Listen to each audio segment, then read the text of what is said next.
your head's a crappy office. We use the phrase mind like water. You need to be clear. It deals with things coming at you can't see. It's very much like email, thought. I have a mission, basically our mission of GTD is to have a world where there are no problems, only progress. I didn't make this stuff up, Brian. I recognized it. Things are coming. They're going to be good things, they're going to be bad things, but most of us aren't necessarily prepared for the next thing. How fast can I integrate this new information, accept it, say where I want to go now, and refocus and recalibrate? You implement these best practices, it creates more room.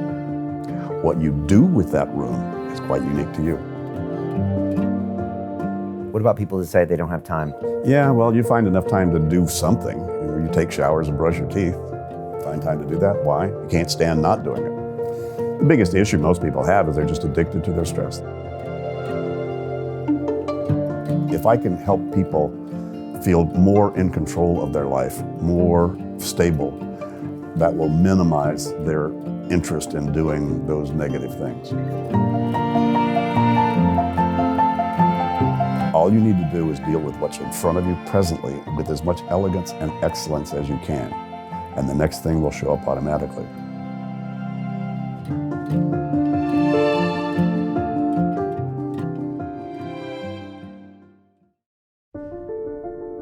They say that the human race is doomed, that we have lost touch with our true nature, that the media has corrupted us, and that the planet has no future. I disagree. I believe that humanity is full of hope, and that our salvation lies within each one of us. My name is Brian Rose, and my job is to listen, the oldest method of learning known to man. Each week I seek out individuals that are changing the world, people who are living and thinking in a different way. Their stories will challenge your beliefs, make you question your choices, and perhaps inspire you to change. I never planned on doing any of this, but now I can't stop. Join me on this mission and make humanity something we can all be proud of.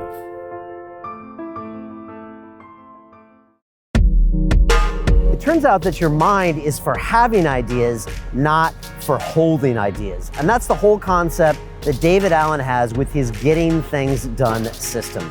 It's all about capturing those ideas, getting them down on paper, and putting them into a system to where you can execute on them.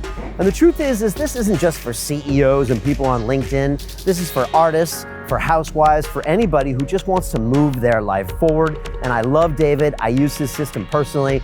And this was incredible because David went really deep on his early childhood, drug use, all sorts of the crazy things he did as a kid that allowed him to think outside the box and create this amazing system. And I know you're going to love this interview. And inside London Real Academy, we also have an amazing system, but it's an accountability system. It's a way that I get you to do the things you don't want to do in order to create a business, create a podcast, learn how to publicly speak, and literally change your life. If you want to transform yourself, this is exactly how. London Real doesn't stop when the conversation ends. You see, that's when we get started. Because everything begins with a thought, and then comes the action.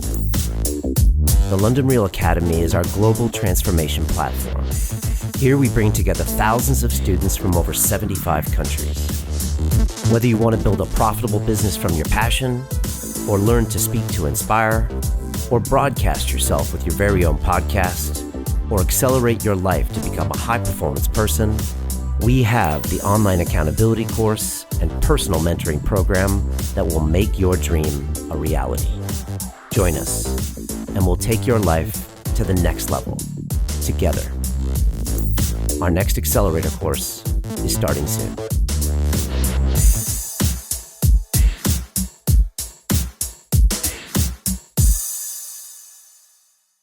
This is London Real. I am Brian Rose. My guest today is David Allen, the author, consultant, executive coach, and international lecturer. You are recognized as the world's leading authority on personal and organizational productivity and been acknowledged by Forbes as one of the top 5 executive coaches.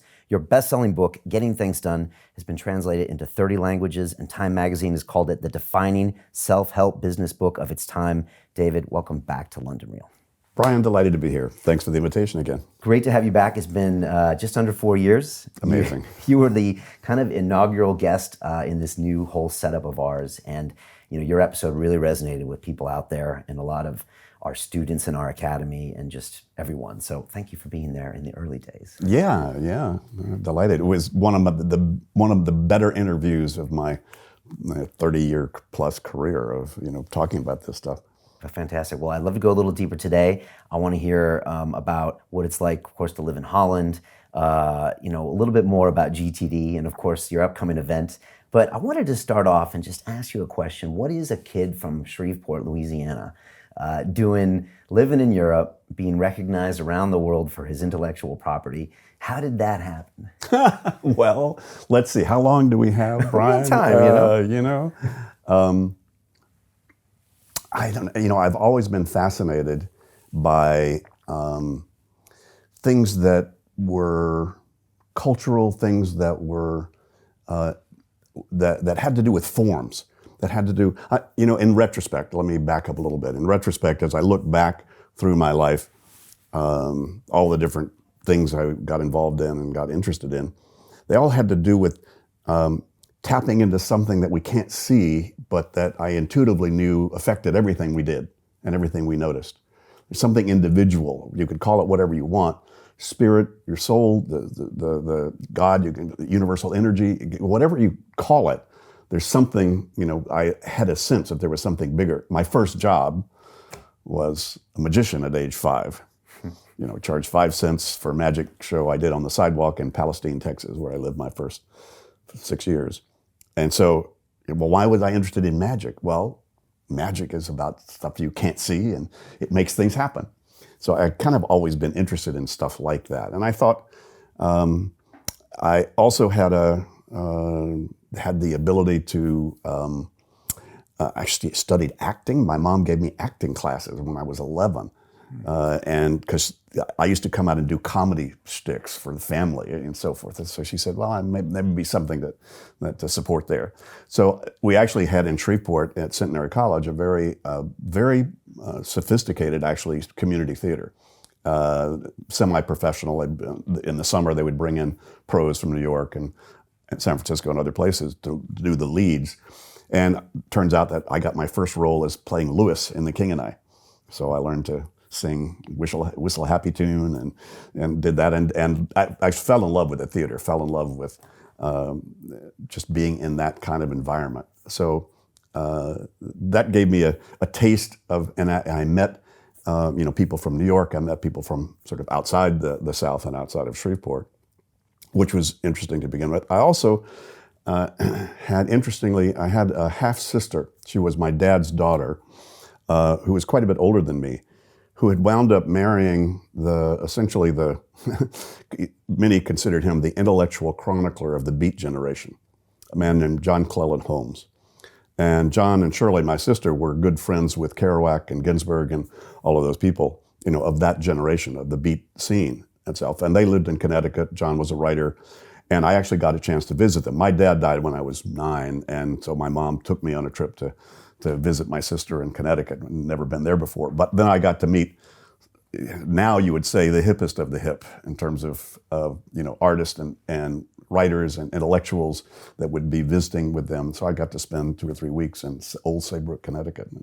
And John Cleland Holmes, his great-grandfather was Oliver Wendell Holmes. So I was starting to be introduced to all of that. But then in high school, I turned out I was a good debater, so we won a bunch of championships there. But there'd been an exchange student in our high school who was from Germany with the American Field Service. AFS was an exchange program.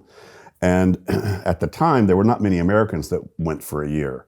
Americans would usually go for the summer because there weren't that many families around the world that would be willing to support and take on an American kid. But I went ahead and applied, and it turns out I got it. So that year there were only 300 of us from the States, and we could have gone anywhere through the American Field Service. Whatever family they tried to match up with, where would I go? So I wound up going to Zurich, Switzerland, lived with a Swiss family for a year, learned to speak a little bit of Swiss German, and got a chance to see a whole new side of culture.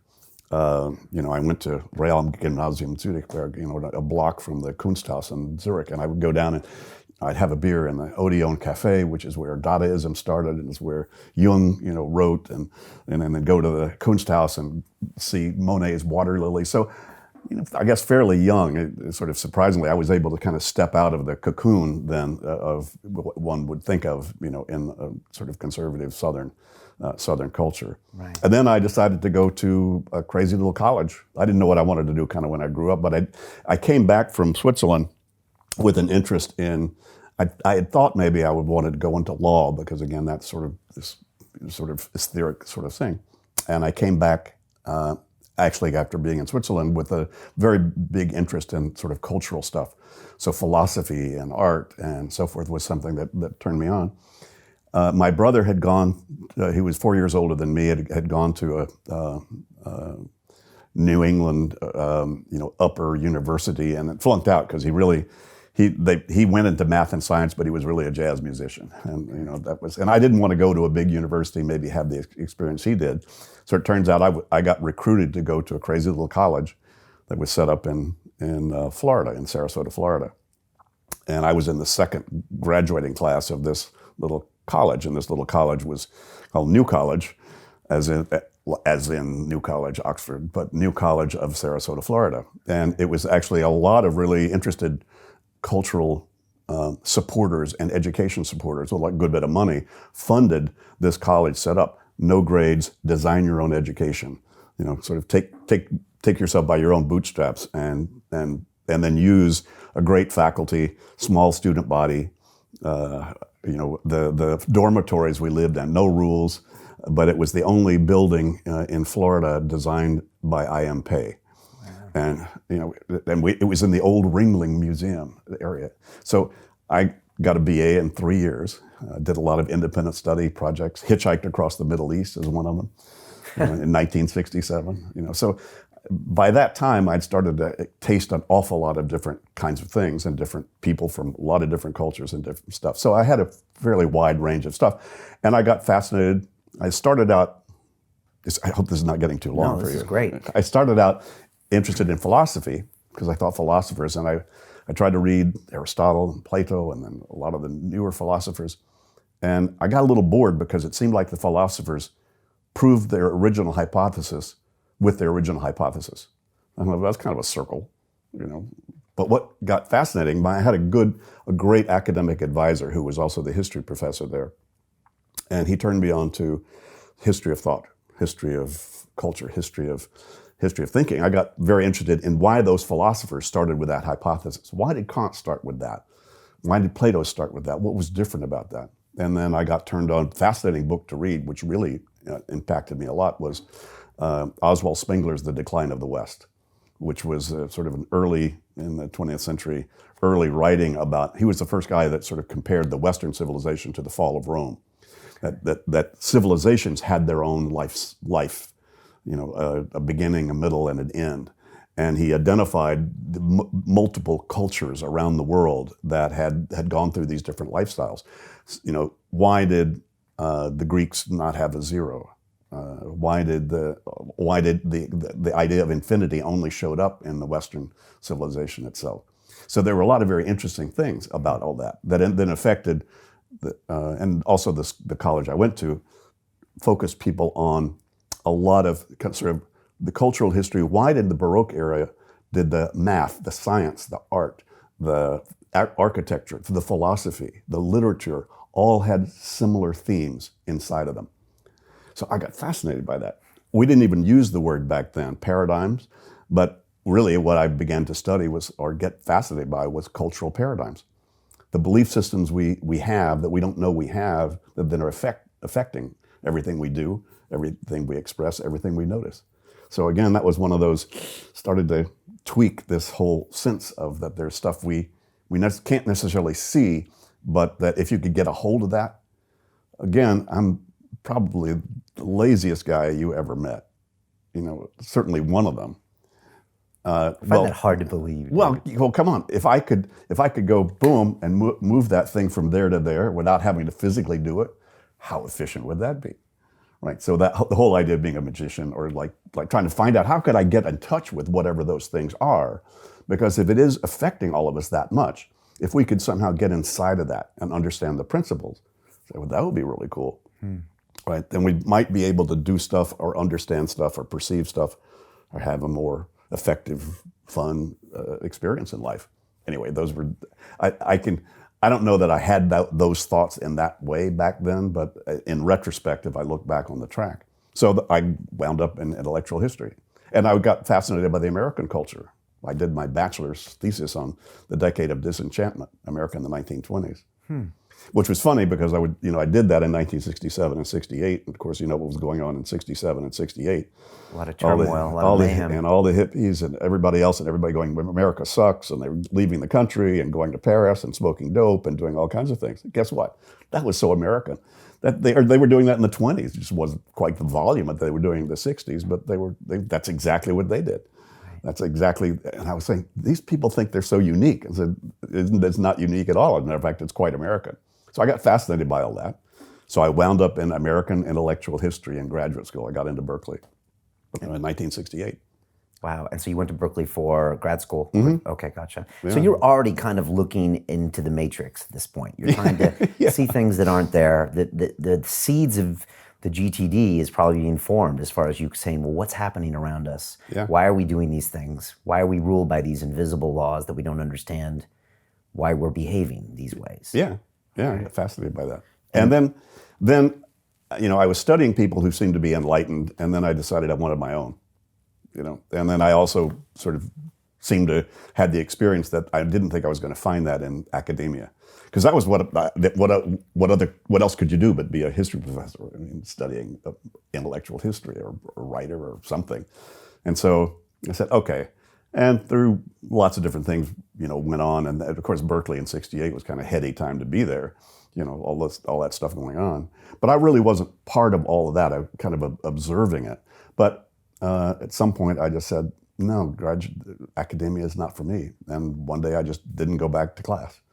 Okay. And said, okay, I'm going to go after my own enlightenment. And so then I got very interested, fascinated. A friend of mine offered to teach me karate. And so I got involved in the martial arts. I'd always been interested I'd loved the Zen aesthetic. I'd read all of Alan Watts and Suzuki even when I was in high school. And I loved that sort of minimalist elegance that the Zen aesthetic had. And I'd always been very interested in that. So when he offered to teach me the karate, I thought I wasn't really interested for the fighting aspect. I was interested more in what's the idea of a Zen kind of martial art. Okay, what would that be like? And so I got involved with that and kind of got hooked into it and wound up getting a black belt back in my 20s. Was Bruce Lee on the screen then? Yeah. Okay, so early 70s, Enter the Dragon, 72. Yeah, he had just come on the screen there. As a matter of fact, my sensei had sort of combined various different styles and wound up what he taught me was very similar to what Bruce Lee had come up with, Jeet Kune Do, which was, the idea of pure efficiency. Multiple disciplines. Pure efficiency. Interesting. Because that was what Bruce did. He said, how efficient can I make this body move? Yeah. How much power can I generate with how little effort? Which was and I guess that was kind of an attraction to me. I could probably even tie that into GTD. Like, with how little effort can you have nothing on your mind and make sure things happen out here. Interesting. Right. With Steve Jobs has a famous Stanford graduation speech where he says, when you look back at your life, you can connect the dots in reverse. And he talks about, points in his life where he was fascinated with typefaces. And that later became, the proportional spacing that was on Macintoshes. Sure. And I'm listening to your life, and it's these little elements Sure. that kind of built parts of GTD. Yeah, and because I'll even say that now as part of GTD, we use the phrase mind like water. Like have a clear head. And now the mindfulness people, that's a whole lot of what they're doing now. But I learned that 35 years ago because in the martial arts there was a lot of training about how you clear your head. Right. Because if you're walking into being surprised by 4 people in a dark alley, you don't want 2,000 unprocessed emails banging around in your brain, right? You need to be clear. You need to be clear. So how fast can you get clear? So focusing on your breathing was the best way to get clear because it brings you present. Your breathing is current, is present. So that's what, and the mindfulness people know that. You know, that's what if you focus on your breathing, you're not in the future, you're not in the past. You're actually in the present, which is, you know, from my experience, at least with a small s, a key spiritual principle like acceptance. Yeah. But acceptance has to be right now. You know, can you not resist whatever is current, your current realities? What else did martial arts teach you? Yeah. Or was that the big thing, or did it teach you other things? It was that, and it was, you know, certainly a lot about focus. You know, if you're gonna try to break through 3 inches of wood with your hand, you know, it doesn't take calluses, it takes focus. You know, and what you can't have is the thought of, wow, that's going to hurt in your mind. You know, you have to already see your hand through it. So I learned back then the power of sort of visualization to begin with, because there was so much of that ability to focus, and a whole lot of that's driven by your mind. And so I learned a lot of that. And again, in retrospect, I could say, you know, that a lot of that was just great training, you know, about how to do that. In one of your TED Talks, you said that, you know, a lot of GTD was a bit like martial arts, as in you're doing these things that are uncomfortable at first, that are building up a pattern that's going to make you work efficiently. Yeah. And people often ask Brian why I call it a martial art, and the reason is because, I mean, it's really kind of an art, the art of how do I manage the flow of life's work and my commitments and that whole inventory. And you don't end that. I mean, how good can you get at parenting? How good can you get at cooking spaghetti? How good can you get at playing the flute? There's no end to any of those. There's no end to this either. I'm still tweaking and refining. As my life changes, then how do I manage the flow of that change in my life? That never stops. But the reason I call it a martial art is because martial deals with surprise. It deals with things coming at you can't see. Now that's in subtle ways true with painting and dance and anything else. That's like you're dealing with, you know, all kinds of other aesthetic forces, I guess. But it's very much like email, some thought that I wake up, oh my God, they just fired me. I just got hired. I just bought a house. I just sold a house. I got divorced. I just got married. I just had a kid. I just discovered I have a life-threatening illness. So when those transition times in life are where you come up against how well can I deal with that? How fast can I integrate this new information, accept it, say where I want to go now, and refocus and recalibrate? That's why it's a martial art. So GTD is a martial art. It is. And you say before that things are coming. They're going to be good things, they're going to be bad things. But most of us aren't necessarily prepared for the next thing because we're running these endless loops in our head. Well, you're not prepared to deal with them as effectively as you could if you had a clear head. You're going to tend to over and underreact. Right. So, see, if we're sparring, you know, Brian, if we were sparring, I'd love nothing more than to get you upset. Because if I can get you upset, you will over or underreact. It's called a fake, right? And then I win. Because if I can get you to over or underreact, I can control you. So the idea of being really, really clear, you know, so that I don't want to be controlled by something. Now, I'm not saying control your kids or the weather or your boss. I mean, good luck. I'm talking about having something under control, right. Like stable and present, so that you're not worried about the meeting you were just in. You're not worried about the meeting that's coming up.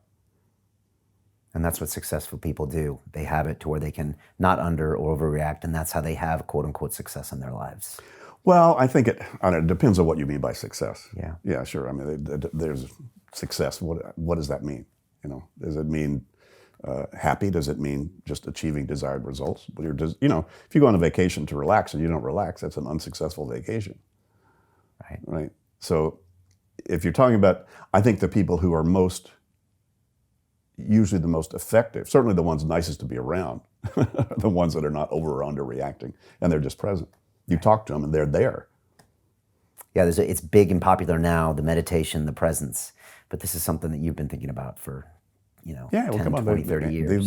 This is thousands of years. You know, read any of the old texts, you know, about just being present. They all talk about that.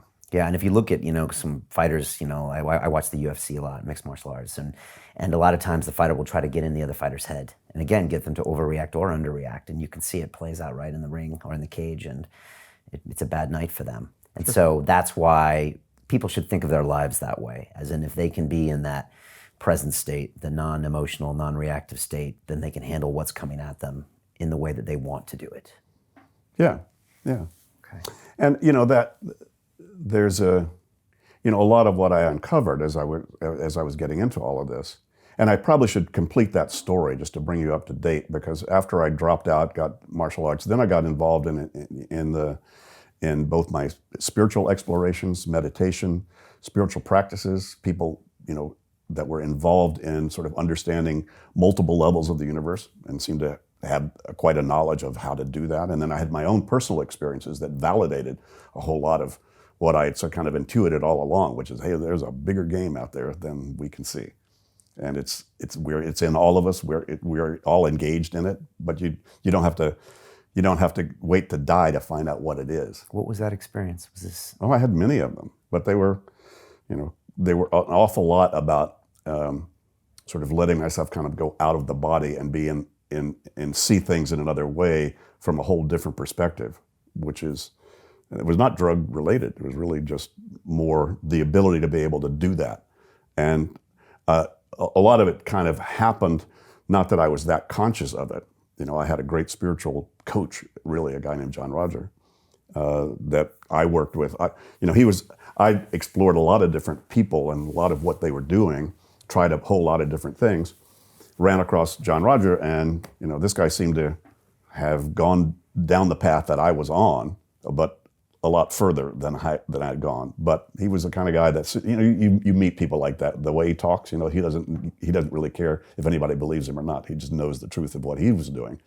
And I sort of very much resonated with him. I said, I want to hang out with this guy and see what he learns until I sort of run through all that, and then I'll go find something else. And I never ran through all that after 45 years. Wow. He died about 5 years ago. Wow. So that was the basis of my spiritual work and practices. And essentially, as I got involved in that, my inner life got richer. My outer life kind of slowed down. I experimented with a lot of different drugs. They put me away in a mental institution for a short period of time because I demonstrated aberrated behavior. We almost lost you to that. So just real quickly to interject, last year I ran my first Ironman race, and I had to go to New York City to train for it. And in the process of making the movie, I started talking about my heroin overdose from 2001 when I was in New York City. And I had that in the notes for our last interview, but I hadn't actually ever told anyone about it, including my wife, until last year. And so, and it's been interesting for people to say, wow, I never thought that would happen to you, Brian, because you seem to be the guy that doesn't happen to. And it was interesting for me to talk about because it can happen to anybody, just kind of the drugs and the addiction and stuff. And we almost lost you there briefly, right? Well, actually, not really. Okay. But I wasn't doing any of those things as escape. I was doing them for exploration. I was fascinated by acid, LSD. I was fascinated by mescaline. I was fascinated by even grass, and by just the consciousness, because I was very much into what's the other consciousness that you can get into and tap into. So it was those days. We're talking the '60s. So that was that was just kind of like, well, so who wasn't doing anything like that? So mine, and I snorted smack for about a year and a half. And when I decided to stop, I just stopped. Didn't have to go through withdrawal, and had kind of a bad cold, and that was it. So I wasn't really, and it's tricky because, as you know, we're quite seductive. Yeah, quite seductive. It's a funny because no game. matter how bad you feel, it makes you feel good, right? And that's why this opioid thing is so I don't know if it's scary, but it's certainly it's quite understandable why a whole lot of people get wound up involved in all that. Yeah. But so all those things actually added to a lot of different experiences that I had, and so I wouldn't give any of them up because I wound up getting where I am now through all those things, rungs of the ladder in a way. And the psychedelics were a big part of it as well. Well, they just kind of fried my nervous system, so I wasn't able to monitor things quite so well, and so I went through a period where I was hearing voices. I was seeing things, that were showing up, and from my experience in other things, they were not necessarily unreal, and I started to get kind of mad at the world because I could see, I was in a way so psychically, tuned. I could tell what was going on in people's heads just being around them and feel what they were feeling, and that was not that fun. To be able to do that. But I also saw people, that were doing really weird things and whatever, and I started to call people on it, and they got mad and angry, and I got angry at them for not believing me, and so I just kind of got pissed off at the world and pushed up against it. And at some point, people saw I was doing kind of strange things, so they wound up putting me away. Wow. So, but I never, actually, and even then, and by the way, I escaped. I said, I don't need to be here. And so I actually jumped over the wall and hitchhiked back to Berkeley. Then they went and caught me again and put me back in maximum security. That was not fun. So then I decided, instead of railing against the world, I think I will cooperate with it. So I tell people now, I'm not any less crazy. You're just looking at a high state of cooperation.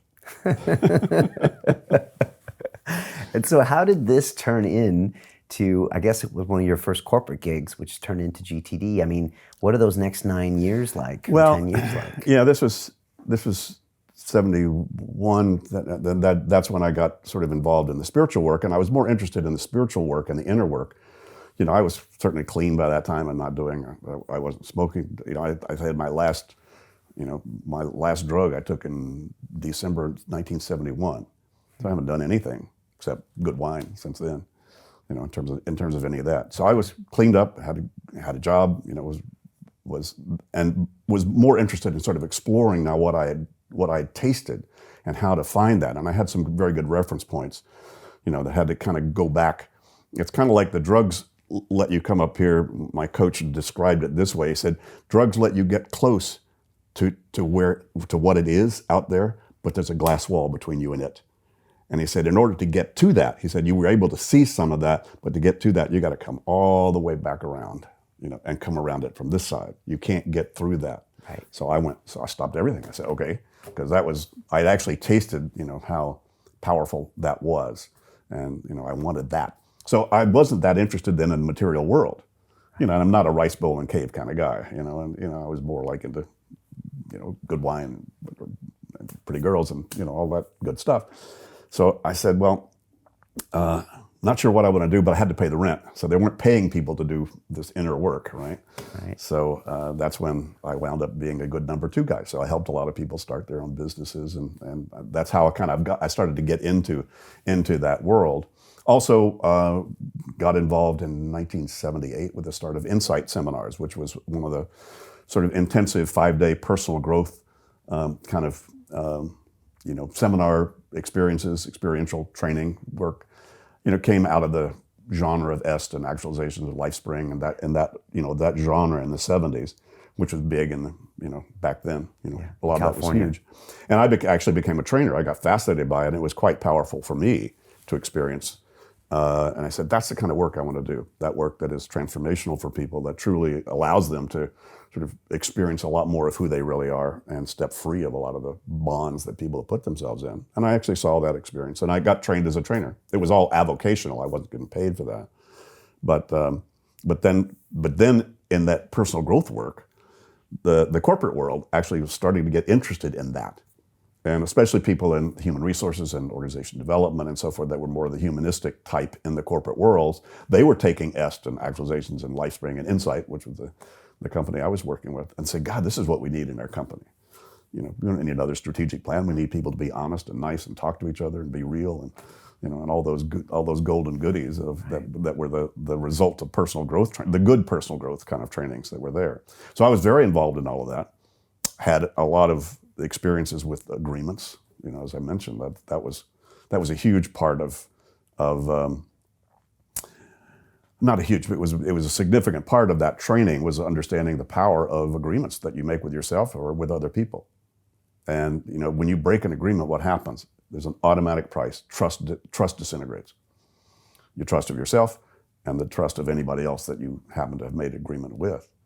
And that's a price you pay automatically. So there was a lot of sort of introduction of the idea of agreements, which, by the way, a whole lot of what GTD is about is getting you clear about what are your agreements with yourself. Okay. Right? What are all your could, should, would, need tos, ought tos? And I discovered, as opposed to just being a minor part of it, that was a huge amount of as we were being kind of brought into the sort of corporate training world with some of this stuff. And that kind of took on the flavor of personal efficiency, personal effectiveness. And so we were doing, me and a partner of mine then, Russell Bishop, who's still a good friend, and we were doing a good bit of this work together.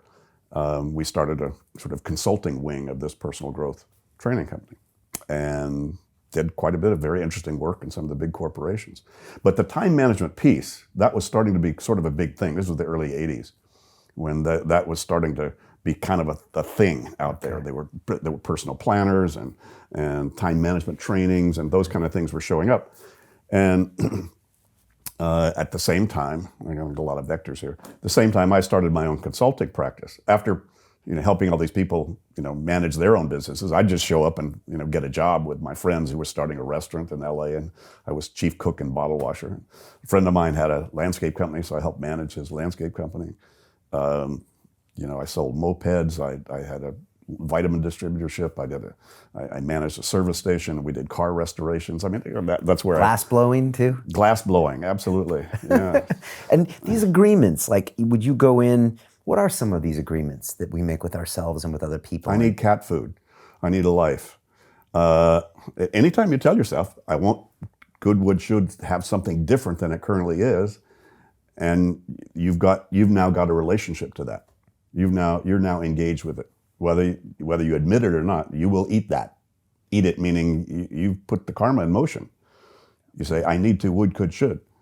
So they're all agreements. Hey, Brian, I'll get back to you about that. I just made an agreement. You say, hey, David, here's a restaurant you ought to try in London. I go, oh, God. Now, if I just said, I really don't want to forget that, I just made an agreement with myself that I would like to, would, could, should, need to keep track of that, right? So little, big, personal, professional, doesn't matter. And most people have no clue how many agreements they've made with themselves and other people. And that's a lot of what the initial part of the GTD process really is just getting you to identify what's got your attention. Right. Fleshing out all the agreements that are swimming around in my head for the past years, days, years. Anytime. And every day we're conscious, more agreements are happening in our mind, whether we want to or not. Yeah. Because that's what the brain does. Yeah. Okay. Yeah, it does. And it's hungry. It's hungry. The mind looks at things and it wants. It says, so it's hungry for that. So you can learn to manage all of that. But as I would just go in and help these people do their business. But as I was starting that consult, I said, well, first of all, helping people improve their process, and then I get bored. Once we improved it, then I get bored and go find another job. Well, then I discovered they actually pay people to do that. They call them something, right? Consultant. Right. Wow, couldn't spell it, now I are one. 1981, hang on, my shingle, Allen Associates. And then I got very hungry to say, okay, wow, if this is going to be my career, it'd be nice to find some good models that if you asked me to show up and I thought I could help you, and it wasn't clear how I could help you, it'd be nice to pull something out of my back pocket that would be a model that I could apply, no matter who you are, where you are, what your business was, that would improve your condition. And maybe have you willing to pay me money for it, right? So that's where I got very hungry for models. Also, I was hungry for clear space. My life was getting a little bit more complex, and having discovered both in my meditation, spiritual practices, as well as the martial arts, how cool it was to have a clear head, how much more effective I could be and happier it could be and more relaxed. But it was starting to get screwed up with this complexity of my world was increasing. Right. And so I got hungry for techniques for myself that would keep my head clear. Scratching your own itch. Yeah, absolutely. And then I had a guy who met me, he kind of took to me, he'd been for 25 years, had been an executive consultant in organizational change, had done a lot of work and had uncovered quite a number of techniques that he found were extremely useful and practical if he was trying to get senior people in an organization to actually be able to move forward toward where they wanted to go, as opposed to kind of being in mud and quicksand. And so Dean took to me and he said, David, I brought him a client. He said, well, since you brought me this client, I'll take you under my wing and share with you everything I know. You help me, you and I can just deliver this work together. So we did. And he taught me a ton of stuff. And the first thing he did was he sat down and said, David, let me share something with you that how we're going to work, first of all, with the guy at the top and then each one of their directs. He said, I'm going to put you through that process. The first thing was pen and paper, big stack of printer paper, nice pen. Okay, David, empty your head. One thought per piece of paper. Boom, boom, boom. Okay. Oh my God. Now I wasn't broken. I mean, I had my act pretty well together. I had no idea though what would happen once I unloaded all of that. And then he had me take that pile of paper, put it back in front of me one at a time. What is it, David? What's the next action? And if I could finish the action in 2 minutes, we did it right then. If I could delegate it, we'd actually delegate it on a handwritten memo that would go into my out basket, out to delegate. Or I would put a Post-it with the next action on the piece of paper and put that in a big pile. Right. And then with that big pile, first of all, I'd finished a lot of 2-minute things. I'd delegated quite a number of things. And then I had a big pile of still stuff I had to do. It was longer than 2-minute actions. He said, David, just organize that pile of next actions however you want. And so I went, well, let's say that kind of goes here, that kind of goes there. Then we grabbed manila folders. And he said, okay, just organize those in some 7 to 10 categories you've got. Right? And then stick those in your second basket. And then before you start your day, you just thumb through all those things, find the things that you really think you can get to, need to get to first, pull those pieces of paper out, stick them in a red folder on the front of your desk. Changed my life. I went, oh my God, how cool is that? So those became really key elements. And he had uncovered that because he discovered that executives who hadn't done that had all this old business clogging up their head, and they're trying to create new stuff, and their old business is just eating them like rats, and they're in the cellar. And so he had discovered that was absolutely critical for an executive. Top person first, and then you had to go fast and then work with all their directs because they're spewing out all this work they were the bottleneck. Isn't that strange that something that sounds so simple, you just described it in 3 minutes, could change someone's consciousness? Mm-hmm. Fascinating. It did mine. And suddenly it, without fail, produced clarity, focus, more mental space, more of a sense of control, more of a sense of stability, more ability to focus on the meaningful stuff. And I turned around and started to do that with all of my other clients. It turned out it produced exactly the same results. No exception. More control, more stability, more focus, more space to focus on meaningful things. I went, wow, that's cool. So I discovered, that was the beginning of what was to become GTD 25 years later when I wrote the book.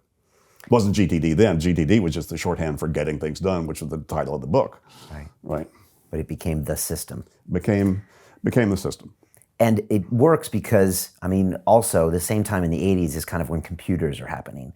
And then probably without thinking, we're subconsciously comparing our brains to computers. But the brain is nothing like a computer. It's this weird piece of biology that does some things well and doesn't do other things well. Mm-hmm. And that's why your system works.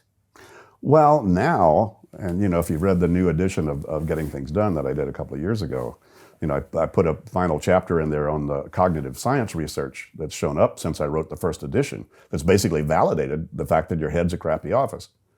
Your brain did not evolve to remember, remind, prioritize, or manage relationships with more than 4 things. It does what it does brilliantly, which is use pattern recognition and long-term memory so that you're talking to a person instead of vibrations of light and sound. So you're doing that right, me too. That's a light, that's a flag, that's a camera, that's whatever, as opposed to vibrations of light and sound. We make sense out of these things brilliantly in the present, right?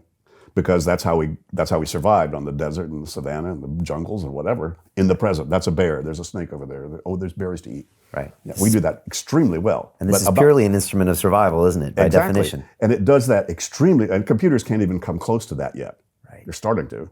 They're trying to, but they can't even come close to knowing who you are and what you're thinking or whatever. And there's all kinds of stuff we do really well, but what we don't do well is remember, remind. Your brain is brilliant at all that stuff, but you go to the store for lemons and come back with 6 things and no lemons. What happened? You tried to use your head as your office.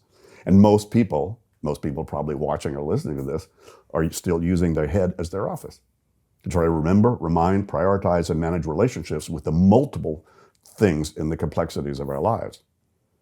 And how do I manage, might want to get a divorce with, I need cat food, with, we need to sell the house, with, I need to hire a vice president of marketing. And by the way, I just found out I got a major tooth infection. That's only 6. Add that, multiply that by about 20, and you'll have the typical person's life now. And it's all trying to be managed in here. Whereas if you literally wrote all that down on a whiteboard or somewhere, you'll have a whole different perspective. Right. And we see people trying to do these things without necessarily knowing the exact methodology, the to-do lists and the get it all out. And some people write books just so they can move on and get the intellectual property out of their head. That's kind of something you described there. And there's, even journaling, which is a much more subtle version of completion. Right. Even if there are times I've journaled a lot, sometimes I haven't done so much, but it's a lovely way to sort of clear the deck on a much more subtle level. Just freeform writing, can do that too. It's just externalizing it, so you get much more into the flow. I think it was Picasso who said, inspiration's for amateurs. It's called butt in chair, boot computer, hit key.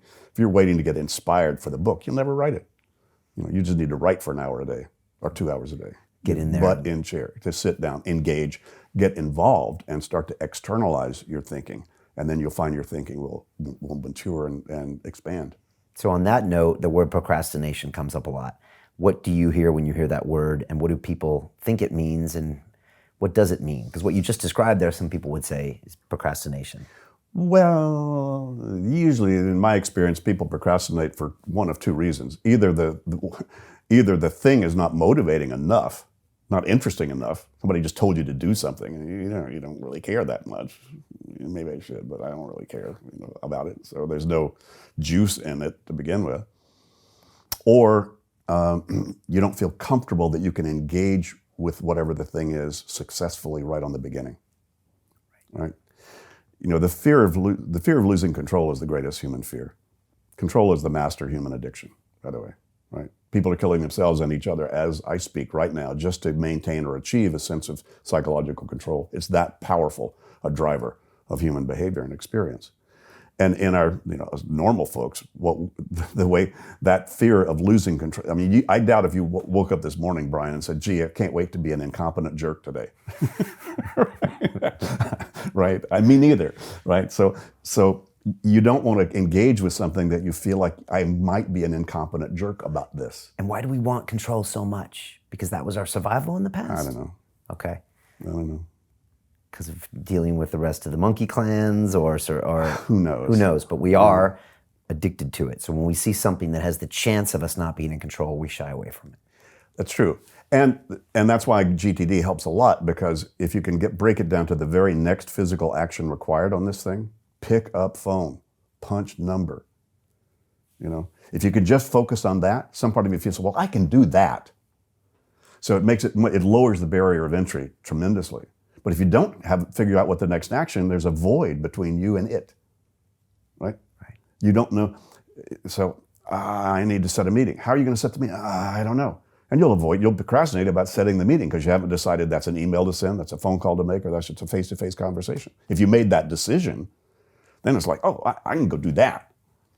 But that's challenging if you can just keep your head just focused on, I don't know, bite the elephant one at a time, or whatever the thing is. Whatever that. So the smallest next action step is possible. The very smallest and next if you action. feel yourself procrastinating, make it even smaller. Yeah, absolutely. Absolutely. See, if you're a good example, if you're an accountant and you do people's taxes, right? Doing Susan's taxes could be a next action because, it's so simple. You've done her taxes 15 years and, she's only got one form to fill out. So you can sit down at one thing and do that. So that could be a next action. But doing Jose's taxes, oh man, that's a whole thing. That's a whole project to make sure that works. And that's the one you better decide what's the very next action on that and take that thing down to, wait a minute, I need to talk to Jose, or I need to send him an email, or I need to check something on the rules and regulations. So you need to then get it down if it's any bigger thing. So as long as some part of you looks at it and they're not resisting it because you're not sure what to do, then you may just not do it because it's not the thing to do right now. That's not procrastination. That's just a priority choice. Right. For people that don't know, can you break down the 5 stages of GTD Sure. quickly so they know? And Yeah. if from what I understand, it's capture, clarify, organize, reflect, engage. And by the way, ever since I met David 4 years ago, I started doing this. I started idea capturing. I have a poor form of doing it, but I actually email myself. And so it's a little rough around the edges, but it means that I will always see it the next day. I always type an email, and if I'm ever with someone that I'm not present with, I said, I'm just doing idea capture. I literally say that to them. I'm idea capturing, and then I'm back to be present with you. But I make sure I do it right when it comes to mind. Yeah, So good for you. maybe you could describe this, because some people don't know what I'm talking about. I hang out with a lot of people, and they're like, oh, I should really do that. And then I watch them, and David, they don't capture. And I know to myself, they've just invited more chaos into their lives, and they're never going to do this as It well. takes a long time to change that habit, to recognize when you're making those kind of decisions that you can't finish in the moment, and then to have that habit of doing as you described what you do. I capture it right then, and so the capture step is the first step of identifying what's got your attention, what you can't finish in the moment that you think of it. Potentially meaningful things. It doesn't mean that you're committed right then to do something about it. It means you're committed to look at it again and then clarify whether that is actually something to do about it or not. So you want to, my capture tool, I'm probably showed Leather the last notebook, time. I Yeah, think. leather, And last time you had written down like a bottle of wine. You went, there it is, boom, and you Yeah. write it down. Yeah. Look at that. And so I throw away probably 80% of these notes. I just don't know which one of them is really worth keeping yet. Right. Don't force me to make that executive decision. Otherwise, I'll stop thinking. Right? So the thinking flow needs to be, that's the first step. It's just capturing things that are potentially meaningful. Potentially meaningful, right? Then if that's all you do, then you got little notes strewn all over the place, so you don't do anything with. Right. We all know that guy. Right. It's got Post-its everywhere because they just read the first chapter, capture. Or if it's somebody like you and you've got it, you're sticking it into a black hole in your phone, as opposed to emptying that thing sooner than later within the next 24 to 48 hours. So that's the clarify step.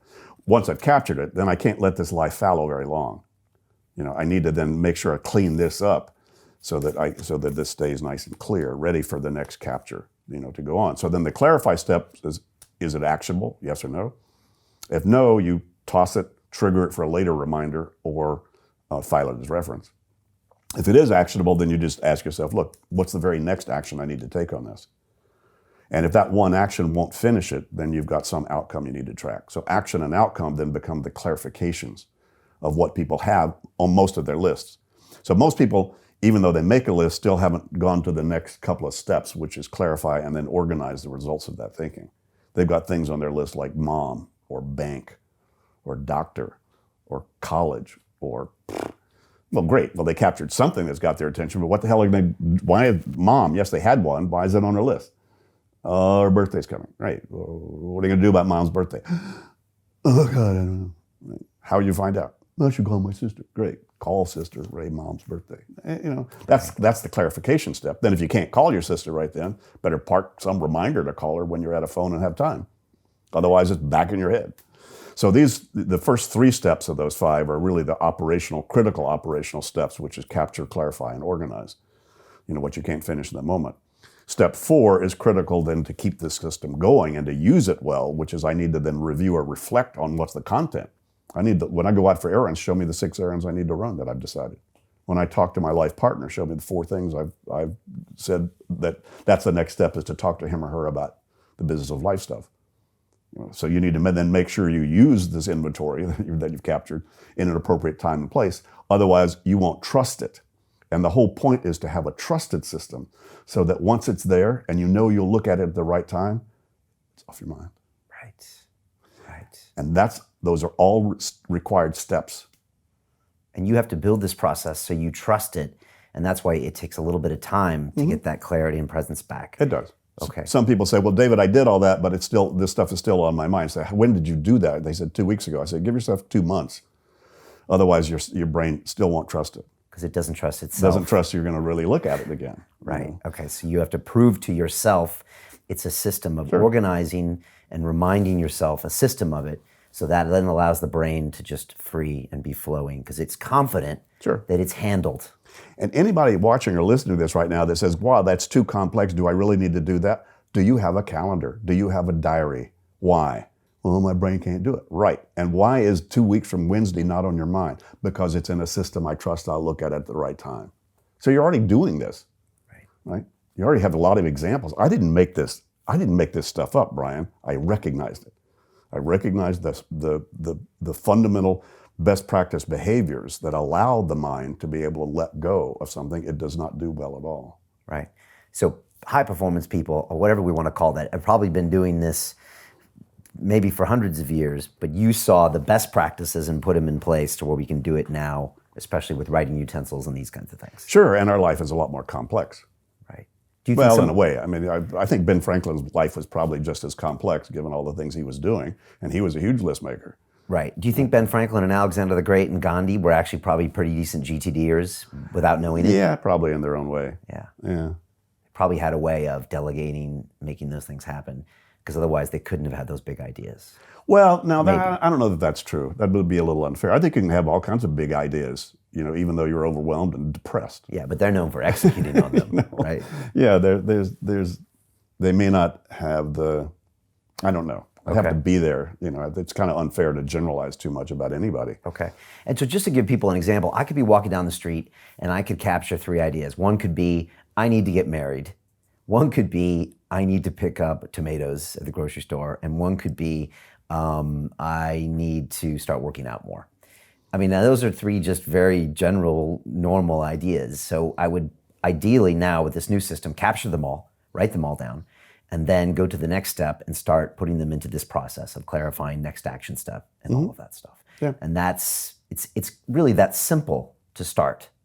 It is. Okay. And people say, how long does it take to experience the value of this? I say, how long would it take you to write the top 10 things down that are on your mind right now? And how long would it take you to decide the very next action you would need to take if that was the only thing you needed to do in your life? Oh, about 2 minutes. And watch what happens. So now how long will it take before that's a habit in your life that you can't stand not doing that? Give yourself a couple of years. Okay, a couple of years, and then it'll be part of who you are. As long as some part of you keeps being interested in having a clear head. The real problem is most people don't realize when they don't have a clear head. Those people just live in fog in a way. And you wouldn't know that until you got rid of the fog. Right. So I've got a big marketing issue. I'll solve a problem a lot of people don't realize they have. Right. Yeah, in one of your TED Talks, you said, most of you won't take action on this because you don't know you need it or you don't realize you need it. Because you think, I've got a few friends, I've got a job, I'm getting my education, everything's going pretty good. And it's hard to see that actually there's a lot of fog in there. Yeah. And I'm not trying to beat anybody up and tell them they should get rid of the fog. I'm just saying, look, if you want to get rid of the fog, could you use more space? What would you do if you had nothing pulling on your psyche right now, Brian, or anybody? What would you do? How would you use it? Because I guarantee you, of all the thousands of people that have implemented this over the years, and I've worked with a lot of them, that without exception, you implement these best practices, it creates more room. What you do with that room is quite unique to you. Some people use it to be more creative, some people to be more strategic, some people to be more innovative, some people just to be more loving and present with whatever they're doing. And I can give you examples of all of that. So how you use the space is up to you. So anybody says, well, I'm fine with the way it is. I say, could you use more space? Could you use, what would you do if you had nothing pulling on you right now? And so getting people to kind of scratch their head and say, oh yeah, I guess I have stuff pulling on me right now. Well, what if they weren't? What if it wasn't? So, so that's trying to convince people about either the need to do this or not. And, over all these years, the people that have been most attracted to this are the people who need it the least. They're already the most productive, aspirational, positively focused, forward-moving people. They're just people that already know the value of system because they've had one, got them where they were. But they're also people that feel like they're full up and they need more room. They've got more ideas they want to do more with. They're already in that frame of mind. They just know that they need some assistance or could use some help to give them more space to be able to do more and do better. And, that's that's kind of the good news about my professional life is, I just got, hundreds of people that fit that category that I've now got a relationship with. I remember last time you said, Brian, people think that, GT is for CEOs and consultants, but you said, some of my most successful clients are musicians and artists that just want to free that up and boom, so they can take leaps in their creative space. Yeah, well, they publicly, said it already. So Will Smith and Robert Downey Jr. are, champions of my stuff. And, Howard Stern, huge champion of my stuff, changed his life. One of my coaches coached him and then he hired her. She's his COO now. Wow. So it kind of changed certainly his professional world and even his personal one. And how does it change these people? What do they say when they describe this system? They just go, God, I'm so much more relaxed. I'm getting so much more done with so much less effort. Right. I'm able to do some of the things I really wanted to do. I was freed up enough to make some hard decisions I needed to make and made some changes in my life that were important to me. Testimonials are legion. Some of the most impactful testimonials I get are parents that say, my God, I was able to actually watch my kids play football or soccer and not be on my phone. And to them, that was like heartfelt change, that they weren't going to, miss seeing their kids grow up. What about people that say they don't have time? They don't have enough time. I'll go on to somebody else, get to a no as fast as I can. And what about people that say, I don't have enough time in my life to do anything? Yeah, well, you find enough time to do something. You take showers and brush your teeth, right? Find time to do that. Why? You can't stand not doing it. The biggest issue most people have is they're just addicted to their stress. They're addicted to that thing. I'm not saying that I got to go shoot up stress. They're just willing to tolerate that. If the good fairy showed up and disappeared everybody's email backlog right now to zero, in 3 weeks, everybody have pretty much the number they currently have.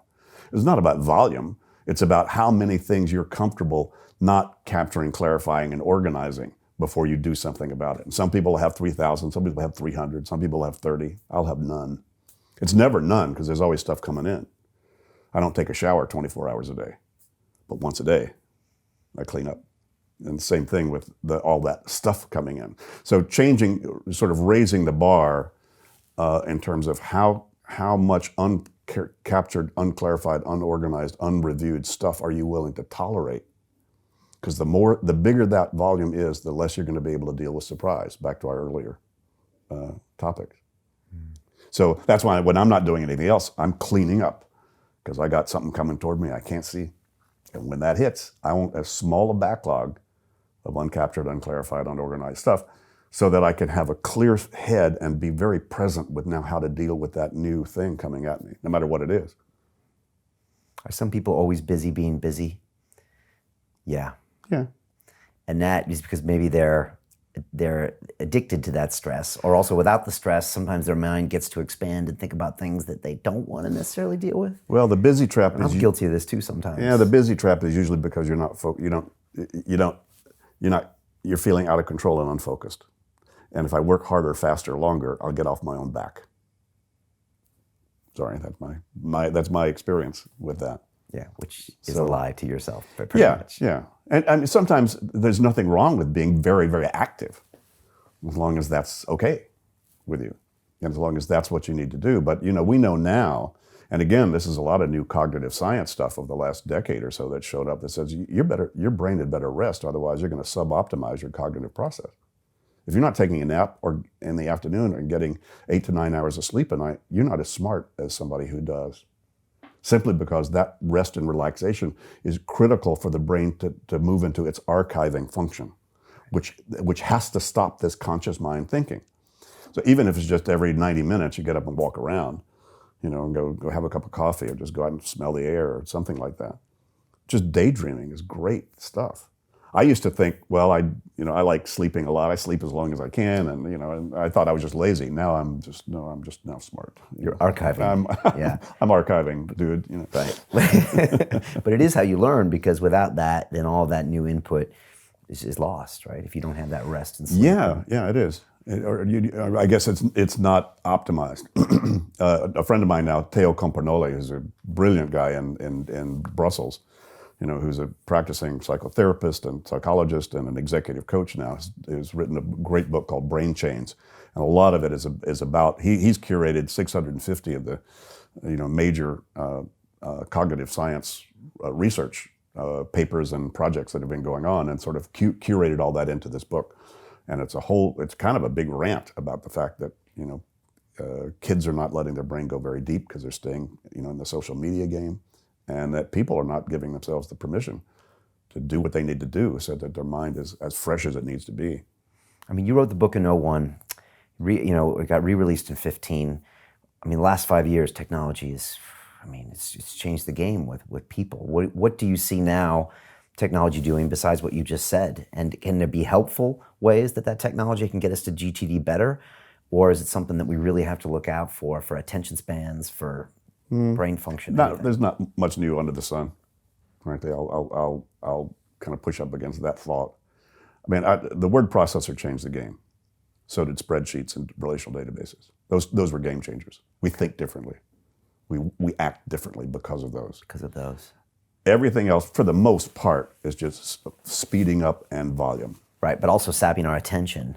Well, that's the speed and the volume is what will do that. Right. And as at last count, there were over 300 apps that had been built around the GTD process. Not mine, but they just said, hey, all I need are lists. So there's hundreds of now list managers out there. So hey, yeah, great, get a good list manager. And so those are helpful. Those are nice. I use one, but I know some high tech people that are going back to paper planners. Because a paper planner actually, in a way, works better to map to how your brain likes to see an overall context and gestalt of all of your agreements. Because you can flip it and see the pages against each other. You can tie them against each other. And I've got a Thunderbolt screen in front of me, and I still can't, with that big real estate, I still can't see what I can see with a paper planner. In a flash. And it's also in your face and tactile. There's no perfect system out there, but I haven't seen it, and I've made 2 attempts, with some very smart people at 2 different times in my career to see if we could build a real GTD app. Neither one worked. We could build it. There is technology to build some really cool stuff, but there was no market for it. People still keeping their stuff in their head. Why do they think they need some, complex or sophisticated tool to not do that? There's still no market for it. Yeah, well, there's a small market for it, I think. Well, I think where technology is going, and it's going in a cool direction. I love anything small, black, and high tech and expensive. I want. I'm kind of an end user geek. At least anyway in that way. But I think where the world is going and where it will go that will support this a lot is decision support, right? So it was probably pretty easy for you and your staff to do a bunch of research about me pretty quickly, right? That's decision support. So the ability to be able to have information at your fingertips in the way you want it, the way you want to see it, and that can get much more sophisticated.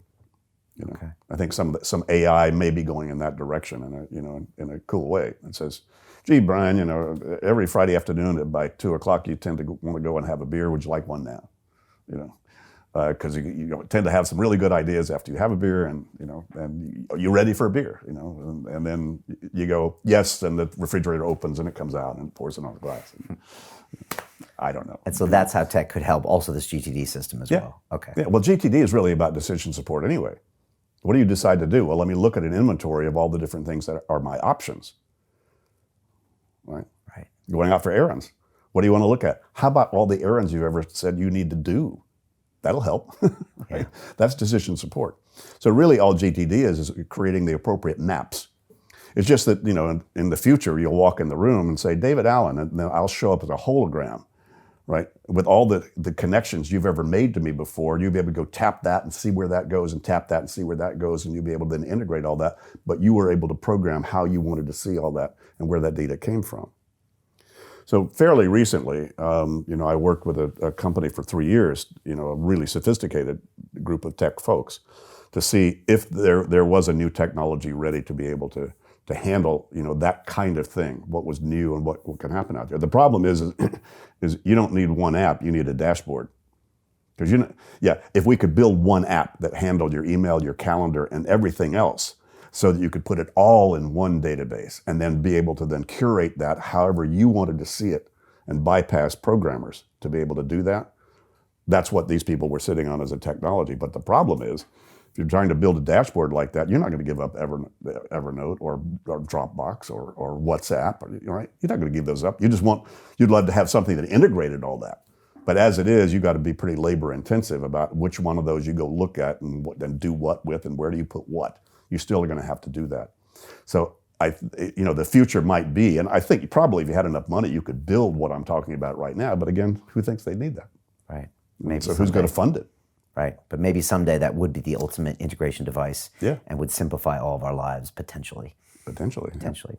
Do we cover all the steps here? We could capture, clarify, organize, the reflect, engage. Well, reflect means what map do I need to look at what horizon to feel comfortable about what I'm doing? When's the last time you looked at your strategic plan? When's the last time you talked to any life partner you got about what you're doing with your life and your career and your lifestyle? When's the last time you talked to your boss or your staff about your job description and theirs?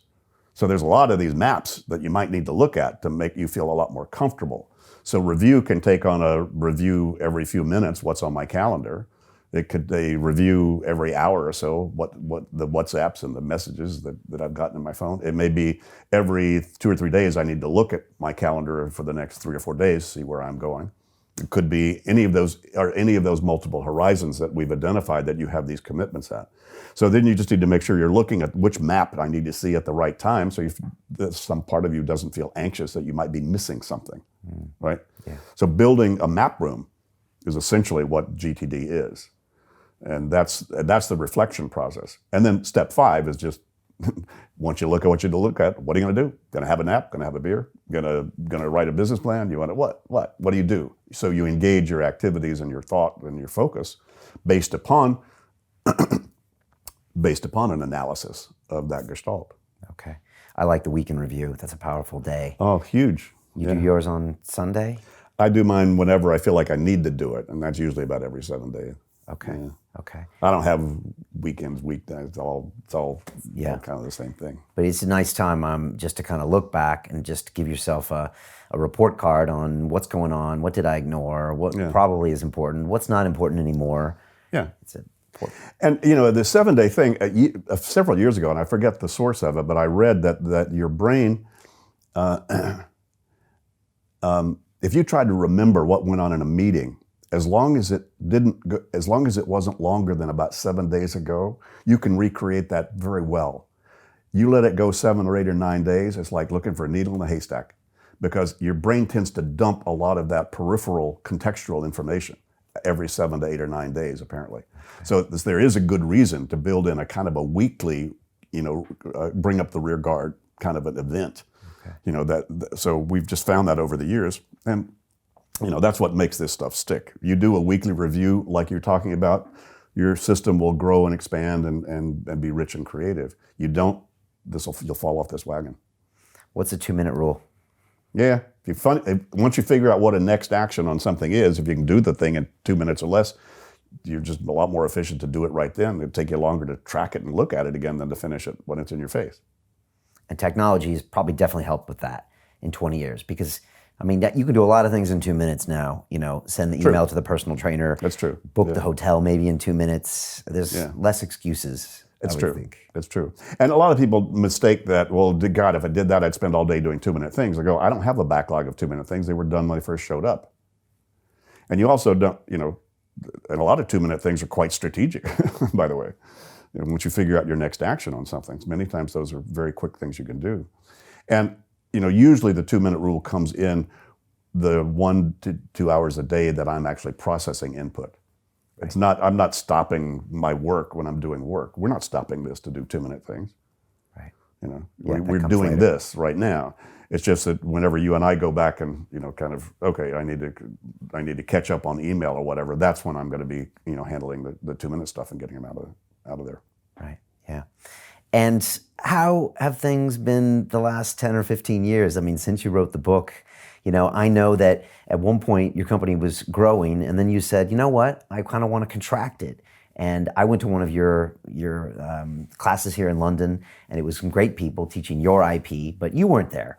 And I was wondering if you could tell us about that journey. Yeah, that was really great. We decided several years ago, once the book, the first edition, was started to take off into different languages, it was spreading around the world. Slowly, but it was going that way. And then we had the choice, because the book was fairly successful early on, that I could have kept this just my own small boutique kind of consulting or my own practice that I just, did myself, maybe a staff person or two. And, but then the world is knocking on our door. Oh, hey, we need this, we want this, can we do this or whatever. So back then, I probably had a staff of maybe 15, 18 people back then. And I said, well, look, guys, we have an opportunity to take this to the world if we wanted to do that, but I'm not going to do this by myself. You guys game, you guys want to do that game. And this is maybe 15 years ago. And they said, yeah. Then we thought the strategy to do that would be partnerships and technology. They're really the only way, because I wasn't that entrepreneurial or aspirational to say, I want to build a big company or training company to do this. So being able to leverage it through those means was really our strategy. And so it's been a pretty tough row to hoe, but we kept going with that direction. So we wound up, now we've got, fast forward, now we have partners in officially 60 countries. Now that a lot of those are small countries in a region that there's just a startup business in that region. So we're not doing things in 60 countries, but we've now certified, I think, 25 master trainers. That's been our job, really, to certify people that themselves then are certified to train other trainers to spread it in their own languages. All of our master trainers are trained in English. They speak English. So we built that. We were able to do that. We started that about 6 years ago. And then we were still trying to manage our own coaching and training business in the US. This was all outside the US, so we kept the US. And then at some point, we just went, wait a minute, this is just so hard for us to try to do that as well. Long story short, we wound up running across a great partner that is now the exclusive distributor of our stuff in the US and Canada, Vital Smarts, that does Crucial Conversations, really, really good stuff, and they're really, really good people. And they took us a while, but we made sure we mapped to the DNA, and we trusted that they were going to do a really good job with that. So now we're global. So now we've shrunk ourselves from like 50 people at one point to 8. So we're just it's mostly an IP licensing company. And a lot of my time and effort is spent now serving just our partners that are themselves working to get traction. Right. So I was just in South Africa last week with our new partner there. Spent a whole week. We did some executive lunches. I did some press stuff, for them. Also, because there are a lot of pirates for GTD around the world, so part of our stuff has been to make sure that our person is acknowledged as the source, of the real stuff. Okay. And so that's been a lot of what I've chosen to do, and a lot of how I spent my time over the last couple of years is helping, our sort of just nurture the businesses that are just starting to get traction to spread this stuff. And at one point, you kind of had the wrong CEO and the wrong culture and the wrong DNA. How did you realize that, and how important is that for anybody listening when it comes to, building a company? Ouch. That was tough. And he was a good guy, and it didn't match. I learned a lesson, one of those lessons you learn in life. I allowed myself to be forced to make a decision before I did enough due diligence to really discover kind of what we're talking about. And I'm not sure that I could have even found that out, in that period of time. But paying attention to whether, something is disturbing to the culture that you've got in a way that's not taking it in the right direction. And so that was an aha. And so then I tried to figure out how to run a company myself. One of the reasons I tried to hire somebody, I figured, because I don't want to do it. I'm not the best player for that play. And mostly I was just scared I didn't know how to do it. So I figured if somebody else probably does. So naive. So, okay, how do I run a company myself? So I dug for a year into what's all the best things I needed to learn or read about doing that. I said, but I got a bunch of hip, savvy, smart, sensitive people around me. Can't they run themselves? Can't this organization sort of run itself? And then, I don't know if 4 years ago, we'd probably already run across Holacracy by that time. But I shared the stage with Brian Robertson on a Conscious Capitalism conference back in California in 2010. And he talked about this founding, this whole concept of an operational system of self-organizing organizations called Holacracy. I went, oh my God. So I listened to that. I said, well, I'm going to prove this wrong as fast as I can, because if it's right, I don't want to wait one day and actually start to implement this. And it turned out Brian had been a huge champion of GTD. It's sort of a religious experience for him. But then he wound up going into his own organization and seeing, well, wait a minute, how come Mind Like Water is getting screwed up pretty fast? Because as soon as you go from 1 to 2 people, you've expanded exponentially how complex managing commitments is. Right? Exponentially. So I can have a clear head, you can have a clear head, but you and I, Brian, decide to do something together.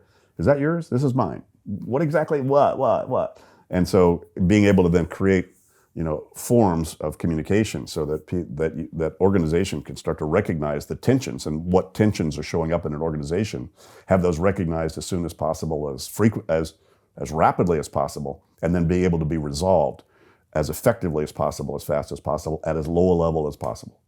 So that was a lot of the foundation of what Brian had then come up with, is building an organizational structure that could create organizational clarity.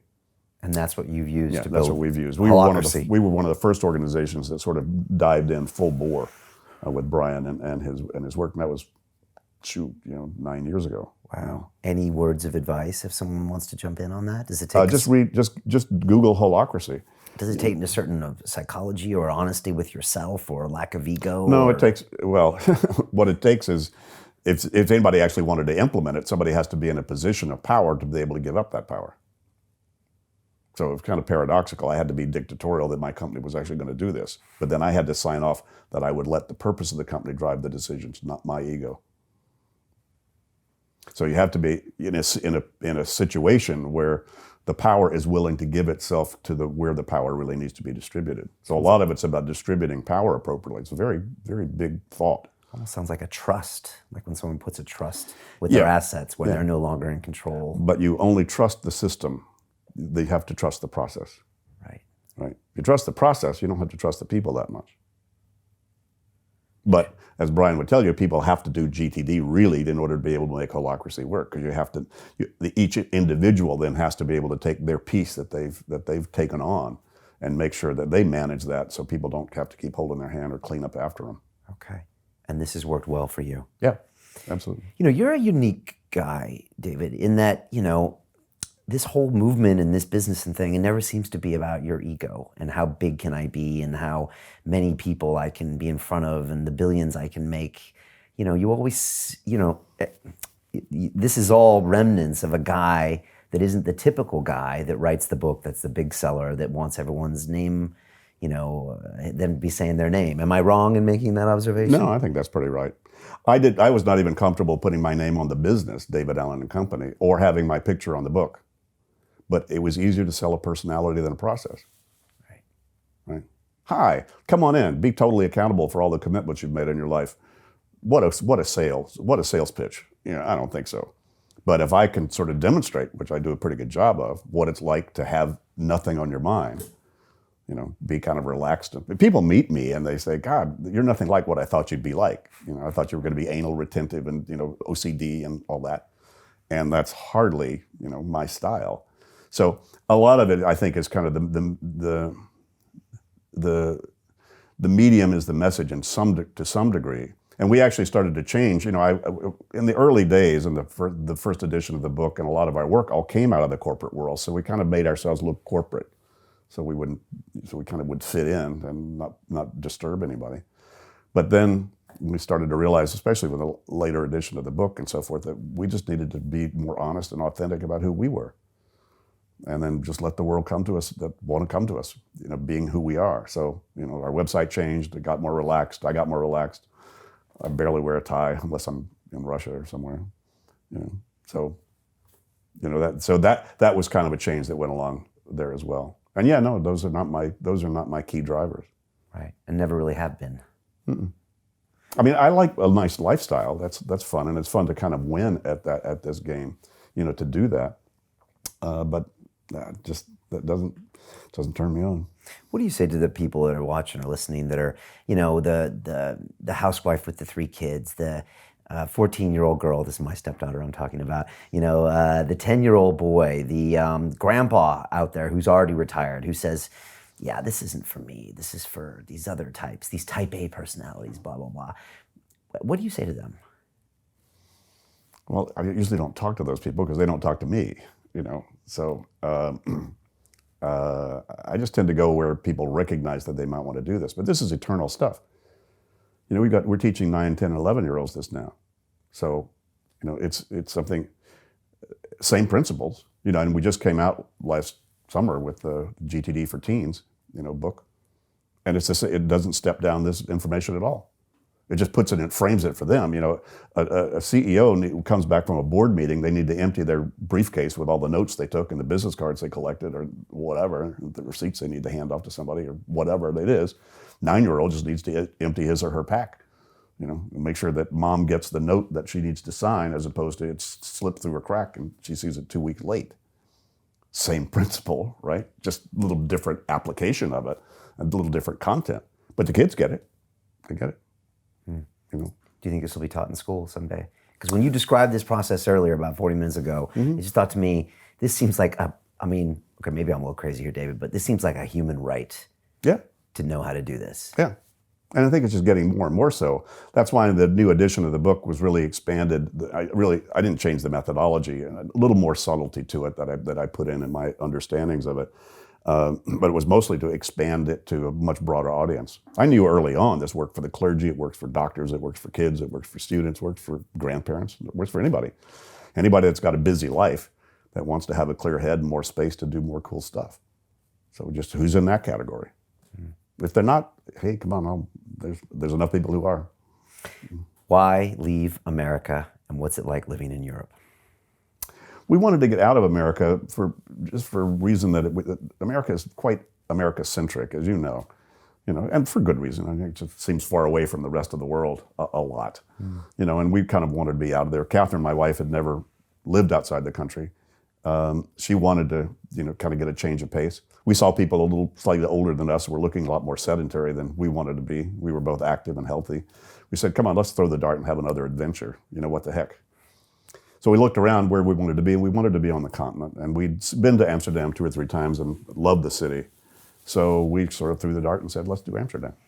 So we did, and we love it. We're still there, and 5 years later. In your 60s, you do this. You throw a dart. Not many people do that in their 60s. Or they throw the dart into Florida. Yeah, maybe. Well, Amsterdam's a terrible place. You never want to come. Stay away. What's been the biggest surprise with leaving America and going there, both good and bad? Biggest surprise? Not much. You know, because I've traveled so much the world, you know, in the last 20 years anyway, 25 years. So, you know, I've kind of been around a lot. And I discovered people pretty much anywhere. It was more probably a surprise of how cool the Dutch are, just as a culture, how cool the country is. I mean, everybody's got problems and everybody's got weak suits to all that, but the place really works. And right now, especially, I guess maybe we were just intuitive. I consider Amsterdam and even the Netherlands as a country a real oasis right now of openness, global thinking. You know, there are 172 nationalities that live in Amsterdam. You walk down the street and it's everywhere. And there's a much more integrated, you know, and it comes from 600 years of being merchants of the world. Yeah. You know, the Dutch are just like that, you know, and they, I have a mission, basically our mission of GTD is to have a world where there are no problems, only projects. And talk about problem, water and the Netherlands. Talk about projects, ain't anybody come close to what the Dutch have done, you know, to build their, you know, as somebody said, you know, a great saying is that, you know, God made the world and the Dutch made the Netherlands. Because there was no land, you know, so they built a non-feudal society by doing that. And, you know, and it just really works. You know, it's very practical. We haven't had a car in 5 years. We walk, we bike. Quality of life there is great. Kids are out there with their parents. They, you know, spend time. They actually relax. They're not working 80 hours a week. Right. Tell me about this event, because you are not a guy that regularly does events. You did one a while back, and I think this is in a similar vein or similar thought, but this is big. You got a lot of people coming to town, and why do this now? I don't know. I just had a hair up my ass. I don't know. You know, just damn idea capture. It was just crazy. Well, there was some practical reasons for it. I mean, 10 years ago we did this to sort of solidify the brand and GTD again against all the pirates that were going on out there. A lot of people. So we needed to kind of put a stake in the ground to say, guys, GTD is coming from this source. and just raised the flag and see who would salute. And we had 35 really cool presenters and about 350 people that came in San Francisco. And that was 10 years ago. And it just sort of occurred to me now that GTD is a much more obviously a global movement that you're not going to stop. And we have all of these great partners, and they're just lovely folks and some of the coolest people you'll ever meet, that helping support them and also give them the strength of the brand, globally. And so give an opportunity for them to come together and hear, and also a lot of the people that were the foundation of GTD. So my mentor, Dean's going to be there. My partner, Russell's going to be there to speak. And just lots of cool folks. I sent out invitations to sort of my A-list of people that I would love to have speak or present there, be on a panel or do a keynote or host a roundtable or something. And we got oversubscribed almost immediately. People on their own dime, they're coming. And cool folks, Marshall Goldsmith, Jim Fallows, who writes for The Atlantic, Katie Coleman, who was one of the first women astronauts. She got coached while she was on the space station. By you? No, by my head of coaching, by Meg Edwards. In GTD while she was on the space station. Yeah, they had to stop when she got on the other side of the planet because they kind of lost communication. But anyway, Katie's great. And these are, by the way, not only are all these friends, but they're all GTD champions. Every one of them. Daniel Pink as well. Daniel Pink has been one for years, yeah. Yeah, he's been on the show a couple times. Yeah, Dan's a great guy. Yeah. Yeah, Dan, I was having dinner with Dan in Washington, and he said, David, I have to show you this. And he went running upstairs and he came down with a cassette series that I had recorded back, 25 years before, whatever, like 8 cassettes. And he said, it's funny, he showed it to his daughter and she picked these up. She says, what's this? Of course. A cassette tape. What is that? That was funny. Well, Dan's a good guy. And so it's going to be a 2-day event. You're getting all sorts of great people in the room, lots of great ideas, and also, an underlying GTD focus about this as well. And not just that, but because that's a common denominator. These people will be talking about a lot of things. They're all going to, they're all being invited to say, what do you want the world to know right now? What do you think is important for people to know? And there's Robin Scott, who lives here in London, a great lady. You should, look her up. She'd be a great person for you to talk to. Grew up in Botswana, and she's running incredible projects in Africa as well as working with executives here in London. And she's a big GTD fan and practitioner too. So again, a great range of people are going to be there. Mostly just the networking is going to be, because anybody who would come to this conference, and we're expecting maybe a max of 13, 14, 1,500 people, that the facility could handle that. I don't know if that many people will come, but we're already, pretty well down the road, in terms of subscriptions for it. So that's nice. But yeah, and it will have anybody who's coming there, because they're coming there, you would want to probably have a conversation with anybody else in that room, just because of their attraction to this to begin with. And they're coming from, they're coming from Moscow, they're coming from China, they're coming from Australia, they're coming from, from all over the world. Is this going to be a regular thing? No. Okay. No. As soon as I told Catherine, I said, God, I really think it's 10 years that would be kind of a hallmark event. She said, do another summit. I said, yeah. She said, oh no. Yeah. Because again, it's not something that I want or need to do regularly. And I just thought this would be, being 73 right now, I thought, that's probably, I doubt that I would even ever have the juice or have the interest in necessarily doing another one. Because I think this will be enough of an event to just put a big stake in the ground for the next 100 years. Okay. Yeah. 10 years from now, at 83, what's David Allen doing? Golly, I don't know. Really don't know. I don't have any goals like that. Probably not. Probably still doing what you like doing, I painting just like or doing whatever. What I like doing. Yeah, I just started painting, so that's kind of fun to do. And my wife and I love good food and drink. We love traveling places that are pretty to go to. That every time we go somewhere and come back to Amsterdam, we say, so glad to be back to Amsterdam. It's a good sign you're in the right place. Yeah. What's something you do every day that's just not negotiable? Something that keeps you where you want to be? These success secrets are only available on the London Real Academy. Become a member and get access to live shows, exclusive courses, my webinars, bonus content, meetups, live events, an amazing community, and much, much more. Now back to the rest of the show. It's nice to be able to do things that produce that kind of result without having to stress too hard about it. Yeah. What scares you?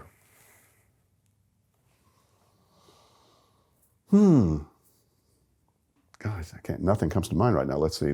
If something were to scare me, what would it be? Aside from having the tubes stop here in London, what scares me?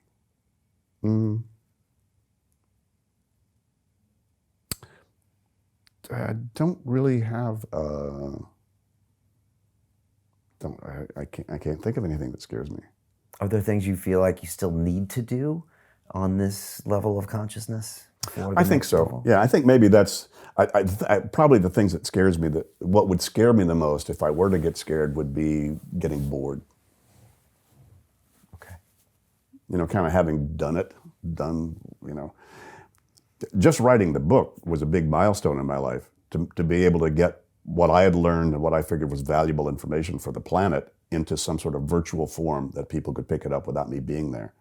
And that was a big milestone because I didn't know I could do that.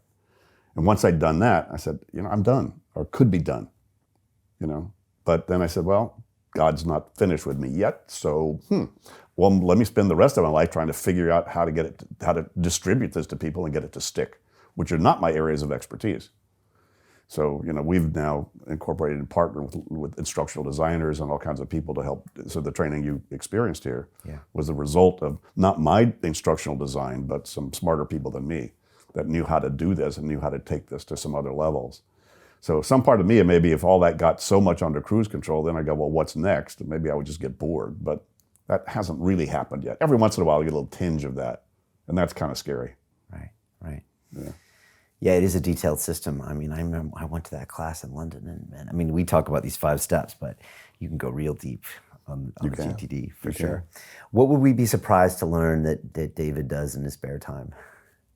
Besides that you're an introvert. And by the way, I think a lot of great introverts should force themselves on stage. I'm quite introverted as well. Yeah. So I kind of like to go home and recharge a lot as well. Yeah. What would we be surprised to learn about you? Probably how much I love doing ikebana, Japanese flower arranging. Really? Yeah. Wow. How long have you been doing One of my favorite. for several years. I did bonsai for a couple of years when I lived in Ojai in California. But that's a big job because you got to manage that. And ikebana is a lot more temporary, so I didn't have to, it's just a thing to do. But I absolutely disappear, when I go out and do stuff like that. And just finding just the right shaped flower thing. My wife and I are big Japanophiles, so we love Japanese vases and wabi-sabi, slightly edgy things and minimalist kind of things. And the painting that I'm doing has that sort of style to it now too. So. And what does that process look like? Do you have to go out and shop for the flowers, and then you come home and then you arrange them? And well, you don't have to walk very far in Amsterdam to have tons of flowers, all around you. I mean, there's a flower stand on almost every corner, at least around where I live, and so that's neat. And so I just go find something that's kind of fun and pretty, and then I come back and say, okay, where does this go? I usually get myself a good glass of wine, while I'm doing that, and then work on getting it just right. Tuning it just right, and putting it just in the right place where it needs to go. And when it's done, do you take a picture? Sometimes. And you show, or do you present it to your wife? Sometimes. Or is it sometimes just? No, it's just there. We both enjoy that. Every once in a while, I take a picture. It's on Instagram. Wow. Have you ever lived in Japan? No. Okay. I've been there 3 times. Okay. And we have a very close friend he's now retired, but he has been one of the top tour guides for Japan. He lives there with his Japanese wife. He's American, but he speaks Japanese absolutely fluently. He's been there for many years, and he knows was the top anyway, arts and crafts and architecture tour guide for all of Japan. So he knows a lot of the masters of that and knows where to go. And so we go with Steve, and it's great. I've been there 2 or 3 times with him, and been around the country and been able to see it sort of from the inside, which is really a nice way to see Japan. I went when I was 12 years old and stayed with a family in Odawara and blew my mind. There's just such elegance in the ordinariness of what they do. Yeah. I mean, there's just such thought. I mean, after my first or second trip there, I said, no wonder they thought we were barbarians. We are, compared to a lot of the simplicity, the elegance, the caring, the consciousness that's put into just even some of the simplest things in that culture. Yeah, a lot of integrity, a lot of custom, and a lot of honor, a lot of these kind of invisible rules that you pick up when you're there, and you're like, wow. Yeah. I remember I tried to tip someone at the hotel like 10 times, and it was not happening. Yeah. Our tour guide, actually, we were on the Shinsen, the fast train, and he, by mistake, left his laptop on the train, right? And got off, realized, oh my God, it was on the train. You know, he made 2 calls. It was on the next stop for him. You know, they don't steal. Japanese tourists, the tour guides anywhere else in the world hate it when Japanese tourists show up because they're so trusting of the world. Anyway, and you know, we're probably overblowing the culture because every culture's got its up and down sides, but those were all things that Catherine and I both just resonate with a lot.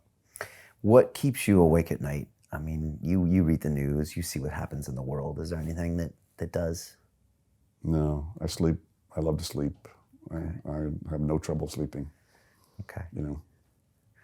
And what do you think about the politics of this world and where we're at as a society? Oh, because you're a deep guy. I don't know. I think it's everything. Being a history major, everything goes in cycles. You know, and so there'll be corrective swings no matter what happens. I just hope that nothing too disastrous happens in the swing that we're in right now in terms of the retreat, reactionary, fear-mongering, retreating that a lot of the countries are doing now.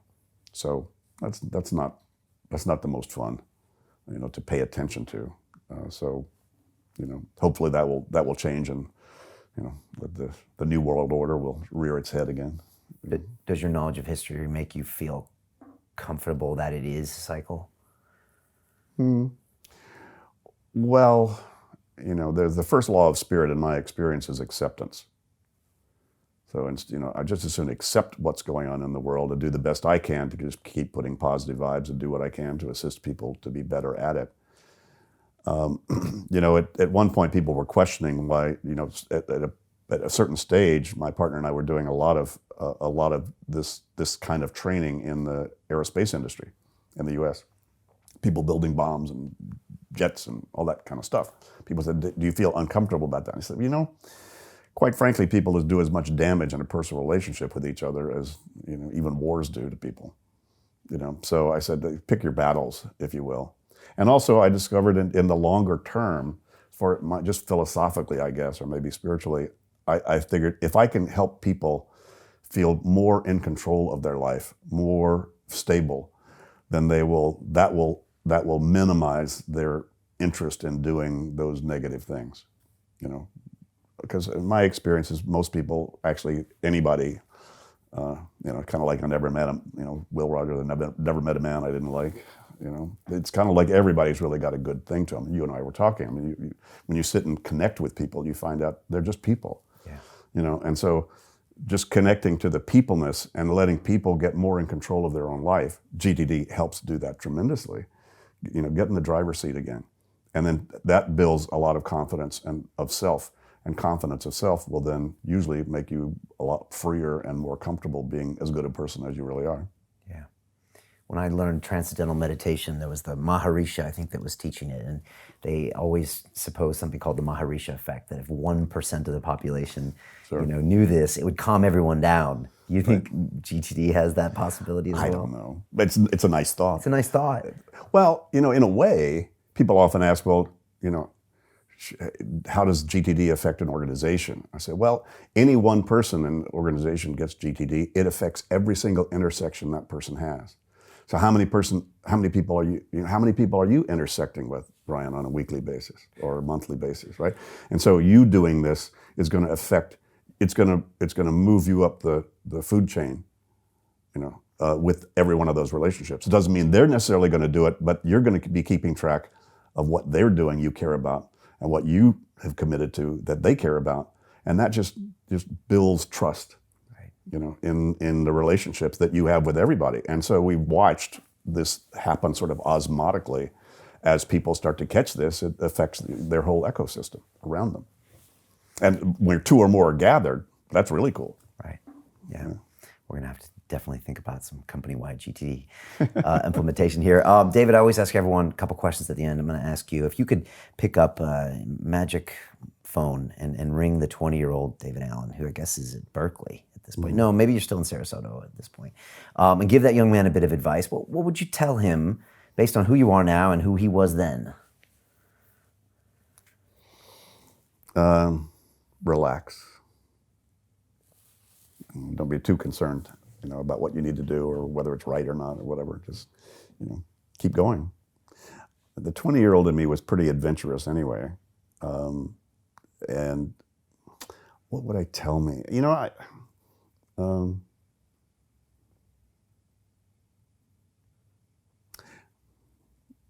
I would relax in a bigger way. It's like just assume that the world is going to be fine, and you don't have to have all the answers, or be, and be more of who you really are, as opposed to what you think people want you to be.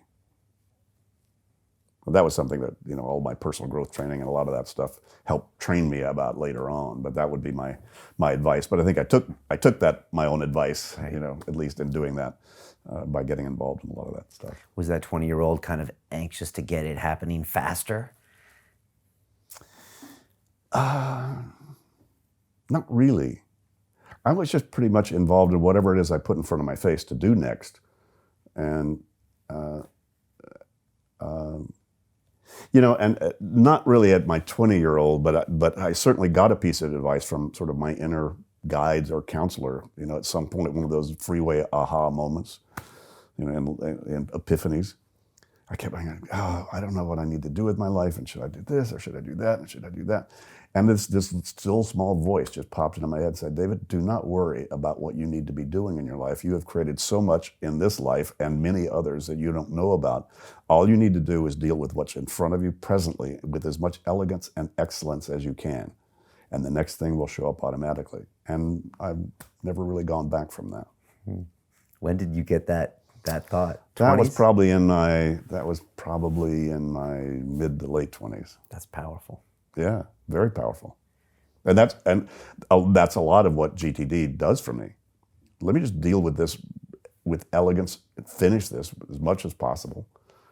And not perfection, just excellence. Do that as best I can.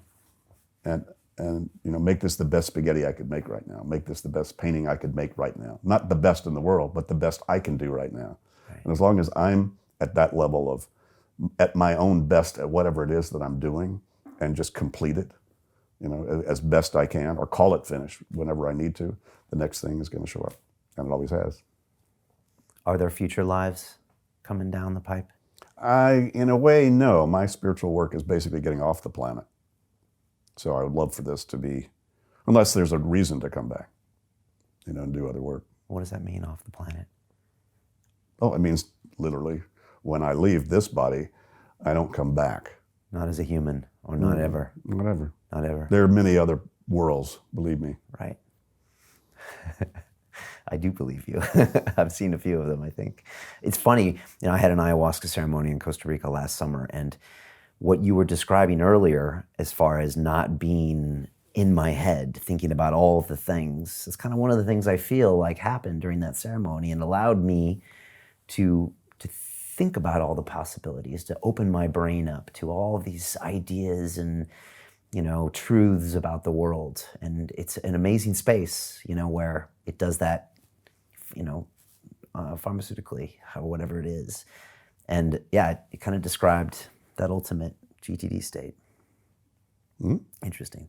On that same note, best advice you've ever received? Could have come from the martial arts instructor, or one of these partners over the years, or anyone, but something that really stuck to you, or something that came to you, perhaps. It's hard not to just say, let go and let God. Since control is sort of the master human addiction, let go. Right. Don't try to hang on, and because it's all good. Final part to that 20-year-old that's watching us, listening to us right now. Born in a different world, than you and I were, but maybe not. Advice to them, things that they should think about with their own lives right now where they are. I would say start to pay attention to when time disappears for you. What are you doing? What was your experience? When did you show up?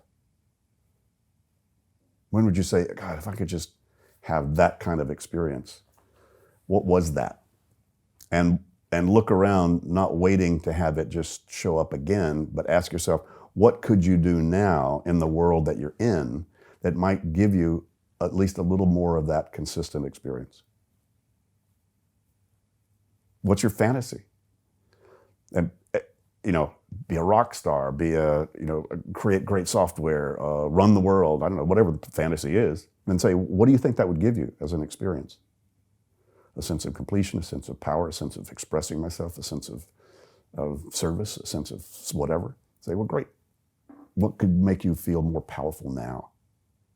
What could give you a sense of better service now on a consistent basis? And start to go for that. That was advice I got, a few years later. That was extremely powerful for me. It's powerful advice. Think of that time where you felt in control. Maybe that was in that flower arranging moment or the athletic moment or wherever, and then try to engineer more of that in your life and be conscious about that. Yeah. And who are you? Yeah. Who is that? Go for it. Amazing conversation. Thank you so much for coming, David. For people who want to find out more about your stuff and the conference, it's all on your website. Is that right? Yeah, gettingthingsdone.com. And go to the conference is gtdsummit.com. Right. 4 years ago, you were here. And what happens to me is I get to see a lot of people in my job. And so I have a certain amount of bandwidth, flexible but not perfect, as you would say. And when they make an impression on me, I go deeper. And that's what you did.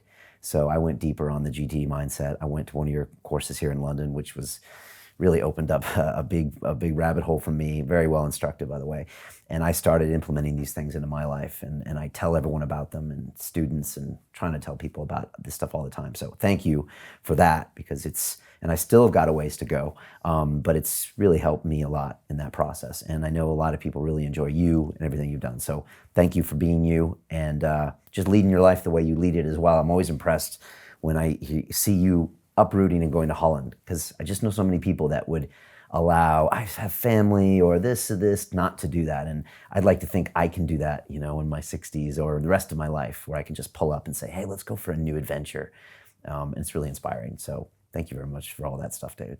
And thanks for the conversation, Brian. These are wonderful and great fun. Very few people, are interested in tapping some of the more subtle levels of both me and this work. So I appreciate that. My pleasure. I learned a ton about you that I didn't know about. And I would love to hang out with you for about 5 years in the 60s for sure. So, and do some martial arts as well. But all the best for the conference and with everything else you continue to do. And I hope to stop by and see you in Amsterdam sometime. Thanks. All right. Thank you, sir. Yes, sir.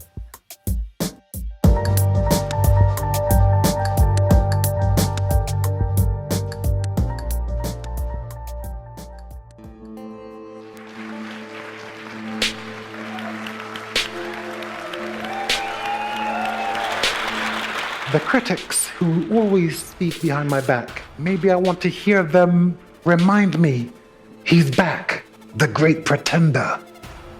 I hope this time he gets hurt. I love these guys. They give me fuel. If you want to reach your objective, you want to achieve it, you're going to have to be obsessive. You're going to have to be obsessed. Feel what you do. Feel it. If you're not feeling it, it doesn't matter. It's Chris Eubank Jr. How do you explain his prowess in the ring? Junior has that obsession, that genius, that magic. Genius is obsession, but it's in one area. You studied the sweet science for so much of your life. How do you walk away from it? Do you miss it? You can't walk away from it. I am it. And even when I dance, really I'm boxing. The credit belongs to the man who's actually in the arena, whose face is marred by dust and sweat and blood, the one who strives valiantly. What was the worst day of your life, and how has it shaped you as a human being? When I fought Nigel Benn, I stood like this. It was to mask this. The risk must be taken. That's why you are London Reelers. That's why we're here. We're tired of sitting still, watching it happening for others. Let's do it.